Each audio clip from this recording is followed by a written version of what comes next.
Y hablando de las precariedades en infraestructura de instituciones educativas de gestión oficial, un caso es el Colegio Naciones Unidas, ubicado en Barrio Obrero, en Asunción. El 60% del sistema eléctrico de esta institución educativa se encuentra en pésimo estado y pone en riesgo la vida de por lo menos 400 alumnos. Nuestro compañero Mauricio Durán se encuentra en el lugar y tiene todos los detalles. Adelante, Mauricio, vamos contigo. Es así, compañeros, y en nuestro recorrido por los colegios de Asunción y de la Central llegamos también al Colegio Naciones Unidas, donde al igual que otros, por supuesto, también tienen algunas necesidades básicas que estarían solicitando una vez que se den los recursos para la emergencia educativa por parte del gobierno. Estamos con la directora que nos estaba comentando que uno de los problemas principales aquí es la parte de las canaletas y también el sistema eléctrico, directora. Sí, la verdad que en la institución es una institución que relativamente se mantiene bien, pero necesita reparaciones. Como acaba de decir aquí el joven, necesitamos canaletas que hay que hacerlas totalmente nuevas, totalmente nuevas, ¿verdad? Tenemos el tema de los pisos también, ¿verdad? Que tenemos que tratar de mejorar. Tenemos nuestro tinglado, que la parte del piso también es un problema, ¿verdad? Los chicos no pueden hacer muy bien su deporte a veces. Y la parte eléctrica es fundamental que nosotros hagamos un cambio total, una renovación total aquí en los bloques que están aquí a la entrada, digamos, de la institución, porque sí, eso puede ocasionar algún tipo de situación problemática en el futuro. ¿Cuántas aulas aproximadamente necesitan el cambio del sistema eléctrico? No, 15 aulas es la que estamos necesitando y si es posible más porque tenemos también las oficinas que están en la parte de planta baja de esos bloques. ¿Cuántos alumnos hay en estas 15 aulas? Y estamos, 400 por ahí estamos teniendo, sino en esas 15 aulas, ¿verdad? Hay un número bastante importante y esto podría generar de repente inclusive un cortocircuito, un incendio, Dios no quiera, ¿verdad? Podría, pero ojalá que nunca, ¿verdad? O sea, ustedes esperan que... Esas son las prioridades. ¿Ustedes ya hicieron esta solicitud al ministerio?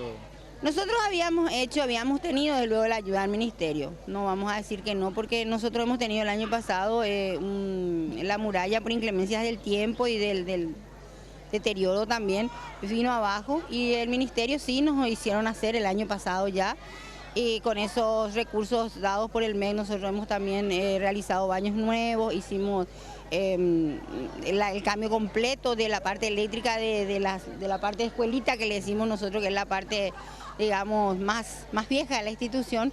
También hicimos aquí unos arreglos adelante, o sea, hicimos varios arreglos realmente, pero no es suficiente, no es suficiente. ¿Esperan ahora que con estos recursos de emergencia? Sí, claro que esperamos, porque este es un colegio de referencia y es un colegio que se tiene que potenciar.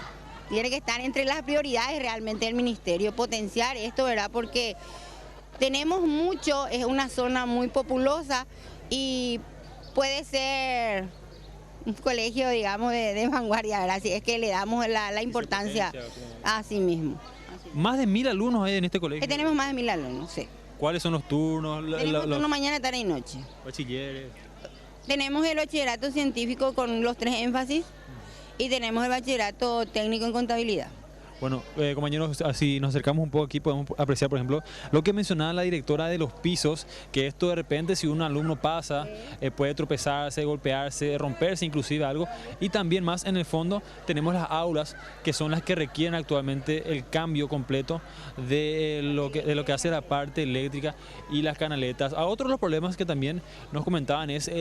como podemos apreciar solamente la cantidad de árboles de gran tamaño que hay aquí, esto cuando hay viento o tormentas, generalmente se mueve y levanta algunas tejas, pero esto nos comentaban que ya fue solucionado por parte de las autoridades aquí del colegio. Es otro de los ejemplos que tenemos también de algunas instituciones que requieren reparaciones o algún tipo de mantenimiento o inclusive trabajos nuevos para poder seguir atendiendo de manera correcta a los alumnos y que ellos puedan, por supuesto, también desarrollarse de forma correcta. Es lo que tenemos aquí, compañeros. Vamos a seguir informando por el momento. Ahora volvemos a estudios. Muy bien, muchas gracias, Mauricio. Valoramos la capacidad descriptiva de nuestro compañero, pero obviamente hay otras instituciones educativas que tienen mayores problemas de infraestructura. Es el caso, por ejemplo, del Colegio Vicepresidente Sánchez, que toda la estructura estaba a punto de caerse, estaba al borde del colapso, según lo dijeron los técnicos del Ministerio de Educación y Cultura. Ahora sí, un punto que requiere de mucha consideración es lo que refiere a la instalación eléctrica